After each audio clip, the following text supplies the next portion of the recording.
আসসালামু আলাইকুম। রাজনৈতিক অঙ্গনে ইদানিং একটি শব্দ বেশ জোরালোভাবে শোনা যাচ্ছে, ডিপ স্টেট। অনেকের মনে প্রশ্ন, এই ডিপ স্টেট আসলে কি? এটি কি কোনো অদৃশ্য সরকার, নাকি নিছক কোনো রাজনৈতিক ষড়যন্ত্র তত্ত্ব? সাধারণ মানুষের বোঝার সুবিধার্থে এই রহস্যময় বিষয়টি নিয়ে থাকছে আজকের বিশেষ আয়োজন। একটি রাষ্ট্র সাধারণত দুই ধরনের শক্তি দিয়ে পরিচালিত হয়।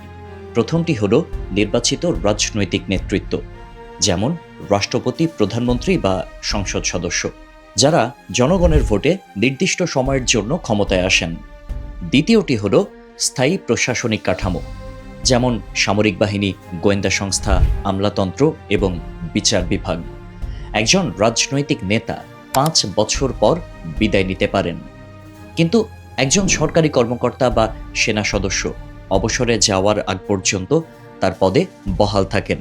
ডিপ স্টেট বলতে এমন এক পরিস্থিতিকে বোঝানো হয় যেখানে এই স্থায়ী কাঠামোর কিছু প্রভাবশালী ব্যক্তি বা গোষ্ঠী পর্দার আড়ালে থেকে রাষ্ট্রের নীতি নির্ধারণে প্রভাব খাটায়। তবে তারা নির্বাচিত সরকারের সিদ্ধান্তের বাইরে গিয়ে নিজেদের এজেন্ডা বাস্তবায়ন করে এবং অনেক সময় সরকারের সমান্তরালে অঘোষিত এক শক্তি হিসেবে কাজ করে। এই শব্দটির উৎপত্তি মূলত তুরস্কের রাজনীতিতে। ১৯৯০-এর দশকে তুরস্কে অভিযোগ ওঠে যে সেই দেশের সামরিক বাহিনী ও গোয়েন্দা সংস্থার কিছু কর্মকর্তা নির্বাচিত সরকারের অগোচরে রাষ্ট্র নিয়ন্ত্রণ করছেন। পরবর্তীতে ২০১৬ সালে যুক্তরাষ্ট্রের ডোনাল্ড ট্রাম্প ক্ষমতায় আসার পর শব্দটি বিশ্বজুড়ে ব্যাপক পরিচিতি পায়। ট্রাম্প প্রায়ই অভিযোগ করতেন যে মার্কিন প্রশাসনের ভেতরে থাকা কিছু স্থায়ী আমলা ও গোয়েন্দা কর্মকর্তা তার বিরুদ্ধে কাজ করছেন এবং তার সিদ্ধান্তগুলো বাস্তবায়ন হতে দিচ্ছেন না। বাংলাদেশের প্রেক্ষাপটেও ডিপ স্টেট বা আমলাতন্ত্রের প্রভাব নিয়ে আলোচনা নতুন কিছু নয়। সম্প্রতি অন্তর্বর্তীকালীন সরকারের উপদেষ্টা ও সাবেক সচিব মোহাম্মদ ফাউজুল কবির খান আমলাতন্ত্র নিয়ে ক্ষোভ প্রকাশ করে এক চাঞ্চল্যকর মন্তব্য করেছেন। তিনি বলেন, আমলাতন্ত্র একটি জগদ্দল পাথরের মতো হয়ে দাঁড়িয়েছে, যা জনগণের বুকের ওপর চেপে বসে আছে।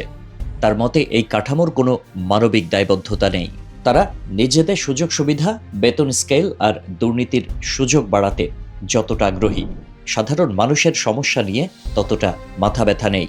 আমলাতন্ত্রের এই অনড় অবস্থান এবং পরিবর্তনের অনীহা অনেক সময় রাষ্ট্রের বড় বড় সংস্কার কাজকে স্থবির করে দেয়।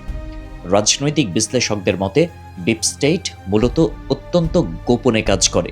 কোনো দেশের অর্থনীতি নিয়ন্ত্রণ, রাজনৈতিক পট পরিবর্তন, এমনকি নির্বাচনের ফলাফল প্রভাবিত করার মতো স্পর্শকাতর বিষয়েও তারা কলকাঠি নাড়তে পারে। অনেক সময় দেখা যায় ডিপ স্টেট নিজেদের স্বার্থ হাসিলের জন্য একটি দুর্বল বা দুর্নীতিগ্রস্ত সরকারকে ক্ষমতায় রাখতে পছন্দ করে, যাতে তারা পর্দার আড়ালে থেকে ক্ষমতার সর্বোচ্চ অপব্যবহার করতে পারে। ডিপ স্টেট নিয়ে বিতর্কের শেষ নেই। একদল গবেষক মনে করেন, রাষ্ট্রের স্থায়ী কাঠামোর ভেতরে স্বার্থান্বেষী গোষ্ঠীর থাকাটা অস্বাভাবিক কিছু নয়।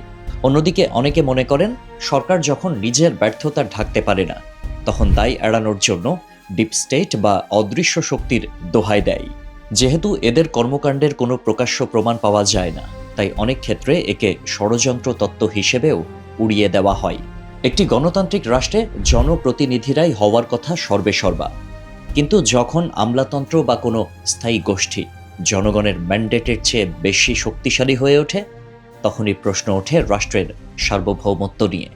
ডিপ স্টেট কি সত্যি বিদ্যমান, নাকি এটি ক্ষমতার ভারসাম্যের এক চিরন্তন লড়াই? তা নিয়ে বিতর্ক চলতেই থাকবে।